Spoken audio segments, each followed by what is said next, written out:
Reporter breaking. Munambam ഭൂമി വിഷയത്തിൽ വഖഫ് ബോർഡിനെതിരെ മുസ്ലിം league. Rasheed Ali തങ്ങളുടെ കാലത്ത് നല്ല രീതിയിൽ ബോർഡ് കൈകാര്യം ചെയ്തിരുന്നുവെന്നും നിലവിലെ ചെയർമാൻ അനാവശ്യ പ്രചാരവേല നടത്തുന്നുവെന്നും ലീഗ് നേതാവ് പി അബ്ദുൾ ഹമീദ് റിപ്പോർട്ടറിനോട്. വഖഫ് ബോർഡിൽ ന്യായവിരുദ്ധവും ക്രമരഹിതവുമായി എന്തെങ്കിലും നടന്നിട്ടുണ്ടെങ്കിൽ അത് പരിശോധിക്കും. ഏതെങ്കിലും കോണിലേക്ക് രാഷ്ട്രീയ വിവേചനം വെച്ചുകൊണ്ട് പ്രവർത്തിച്ചിട്ടുണ്ടോ എന്നതും പരിശോധിക്കും. ഇലയ്ക്കും മുള്ളിനും കേടുപറ്റാത്ത രീതിയിൽ UDF വിഷയം കൈകാര്യം ചെയ്യുമെന്നും പി അബ്ദുൾ ഹമീദ് റിപ്പോർട്ടറിനോട് പറഞ്ഞു. ഇതൊക്കെ വളരെ സമഗ്രമായ പരിശോധനയ്ക്ക് വിധേയമാക്കേണ്ട കാര്യങ്ങളാണ്. ഇവിടെ റഷീദ് അലി തങ്ങൾ വഖഫ് ബോർഡ് ചെയർമാനായിരുന്ന സന്ദർഭത്തിൽ വളരെ നല്ല രീതിയിലാണ് ആ വഖഫ് ബോർഡ് കൈകാര്യം ചെയ്തിരുന്നത്. ആർക്കും ഒരു ആക്ഷേപമില്ലാത്ത രൂപത്തിലാണ് അദ്ദേഹം കൈകാര്യം ചെയ്തിരുന്നത്. കൃത്യമായിട്ട് കാര്യങ്ങൾ പഠിച്ച് പരിശോധിച്ചിട്ടാണ് ഓരോ വിഷയത്തിലും അദ്ദേഹം തീരുമാനമെടുക്കാറുള്ളത്. ന്യായവിരുദ്ധമായിട്ട് ക്രമരഹിതമായിട്ട് എന്തെങ്കിലും നടന്നിട്ടുണ്ടെങ്കിൽ അത് റീകൺസിഡർ ചെയ്യേണ്ട ഏർപ്പാട് എന്തായിരുന്നാലും നോക്കും, യാതൊരു സംശയമല്ല. ന്യായത്തിൻ്റെ പക്ഷത്ത്, സത്യത്തിൻ്റെ പക്ഷത്ത് ഞങ്ങളുണ്ടാവും ആ വിഷയത്തിൽ. അല്ല, വീഴ്ച സംഭവിച്ചു എന്ന് കണ്ടെത്തിയാൽ തീർച്ചയായിട്ടും അത് പിന്നെ ആ തരത്തിലല്ലേ മുന്നോട്ട് പോവുള്ളൂ. ഈ വഖഫ് ബോർഡിനെ സംബന്ധിച്ചിടത്തോളം ഒരു സ്റ്റാറ്റ്യൂട്ടറി ബോഡിയാണല്ലോ അത്. അതുമായി ബന്ധപ്പെട്ട കാര്യങ്ങളിൽ എന്ത് ചെയ്യാൻ സാധിക്കുമെന്നുള്ളത് സർക്കാർ പരിശോധിക്കും. മുബഷീർ പി അക്ബർ വിവരങ്ങളുമായി ചേരുകയാണ്. മുബഷീർ, സർക്കാർ അധികാരമേൽക്കുന്നതിന് തൊട്ട് മുൻപ് ഈ ഉമീദ് പോർട്ടൽ രജിസ്ട്രേഷനുമായി ബന്ധപ്പെട്ട നടപടികൾ പൂർത്തീകരിച്ചെന്ന വിവാദത്തെ LDF പ്രതിരോധിച്ചത് 2019 UDFന്റെ ഈ റഷീദ് അലി തങ്ങൾ അധ്യക്ഷനായിരുന്ന സമയത്ത് എടുത്ത നിലപാടാണ് വഖഫ് രജിസ്ട്രേഷന് കാരണമായത് എന്ന കാര്യം ചൂണ്ടിക്കാണിച്ചുകൊണ്ടായിരുന്നു. അതിനോട് ഇപ്പോൾ ലീഗ് നൽകുന്ന വിശദീകരണം എന്താണ്?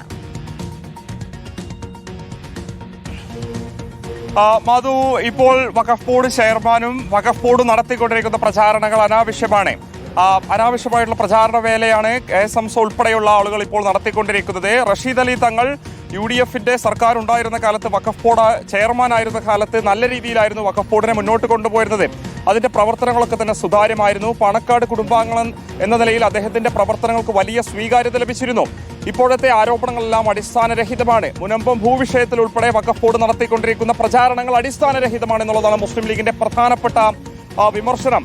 ഇക്കാര്യത്തിൽ ക്രമരഹിതമായി, നിയമവിരുദ്ധമായ എന്തെങ്കിലും പ്രവർത്തനം വഖഫ് ബോർഡിന്റെ ഭാഗത്തുനിന്നുണ്ടായാൽ അതുമായി ബന്ധപ്പെട്ട നടപടിയിലേക്ക് UDF സർക്കാർ കടക്കുമെന്ന സൂചന തന്നെയാണ് മുസ്ലിം ലീഗ് ഘട്ടത്തിൽ നൽകുന്നത്. സമൂഹ മാധ്യമങ്ങളിൽ വ്യാപകമായിട്ട് നിലവിലെ വഖഫ് ബോർഡിനെ പിരിച്ചുവിടണം, പുതിയ വഖഫ് ബോർഡ് ചെയർമാനെ ചുമതല ഏൽപ്പിക്കണമെന്ന രീതിയിലുള്ള ചർച്ചകൾ UDF സൈബർ ഇടങ്ങളിൽ നടക്കുന്നുണ്ട്.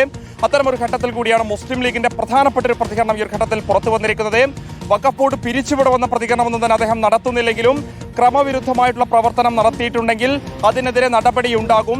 സ്വാഭാവികമായിട്ടൊരു സ്റ്റാറ്റ്യൂട്ടറി ബോർഡാണ്, അതിനനുസരിച്ചുള്ള നടപടികൾ സർക്കാർ സ്വീകരിക്കും. സർക്കാർ നിലവിലെ സാഹചര്യത്തിൽ ഇക്കാര്യങ്ങൾ നിരീക്ഷിച്ചു വരികയാണ്. സമഗ്രമായിട്ടുള്ള ഒരു പരിശോധന ഇക്കാര്യത്തിൽ ആവശ്യമാണ്. പരിശോധനയ്ക്ക് ശേഷം ക്രമവിരുദ്ധമായ എന്തെങ്കിലും തെറ്റുകുറ്റങ്ങൾ കണ്ടെത്തിയാൽ അതിനെതിരെ നടപടി സ്വീകരിക്കും. അതൊരു പക്ഷേ വഖഫ് ബോർഡിനെ പിരിച്ചുവിടാനുള്ള നടപടിയാകുമോ എന്നുള്ളതാണ് നോക്കിക്കാണേണ്ടത്. നേരത്തെ KSMCയോട് സംസാരിച്ച ഘട്ടത്തിൽ അദ്ദേഹം പറഞ്ഞതാണ്, ഈ റഷീദ് അലി ശിഹാബ് തങ്ങളുടെ കാലത്ത് കോൺഗ്രസിന്റെ പോൾ ഉൾപ്പെടെയുള്ള നേതാക്കളുടെ നേതൃത്വത്തിൽ നടത്തിയ ഇടപെടലിനൊടുവിലായിരുന്നു വഖഫ് ഈ മുനമ്പത്തെ പ്രശ്നം ഇത്രയധികം രൂക്ഷമാവുന്നതിന് കാരണമായത്. അതുകൊണ്ട് തന്നെ UDF ആണ് ഇതിന് പൂർണ്ണമായിട്ടും ഉത്തരവാദി എന്നുള്ളത് KSMC ചൂണ്ടിക്കാണിച്ചിരുന്നു. അതോടൊപ്പം തന്നെ ഉമീദ് പോർട്ടലിൽ രജിസ്റ്റർ ചെയ്തത് കൃത്യമായിട്ടും കേന്ദ്ര സർക്കാരിന്റെ നിർദ്ദേശപ്രകാരമാണ്, രാഷ്ട്രീയ പ്രേരിതമല്ല എന്നുള്ളതും അദ്ദേഹം ചൂണ്ടിക്കാണിച്ചിരുന്നു. മുസ്ലിം ലീഗിനും കോൺഗ്രസിനുമെതിരെയായിരുന്നു മുനമ്പം ഭൂവിഷയത്തിൽ വഖഫ് ബോർഡ് ചെയർമാനായിട്ടുള്ള KSMC വിമർശിച്ചിരുന്നത്. അതിനാണ് ഇപ്പോൾ മുസ്ലിം ലീഗ് മറുപടി പറഞ്ഞിരിക്കുന്നത്. സ്വാഭാവികമായിട്ടും UDF സർക്കാരിനെ പ്രതിരോധത്തിലാക്കുന്ന ഒരു നടപടിയായിട്ട് ഈ ഉമീദ് പോർട്ടൽ രജിസ്ട്രേഷൻ മാറിയൊരു ഘട്ടത്തിൽ കൂടിയാണ് വഖഫ് ബോർഡിനെതിരെ ലീഗിന്റെ പ്രതികരണം ഇപ്പോൾ പുറത്തു വന്നിരിക്കുന്നത്. അപ്പോൾ ലീഗ് തന്നെ രാഷ്ട്രീയ പശ്ചാത്തലം അടക്കം ഉയർത്തിക്കൊണ്ടാണ് ലീഗ് ഇതിനെ പ്രതിരോധിക്കാൻ ശ്രമിക്കുന്നത്.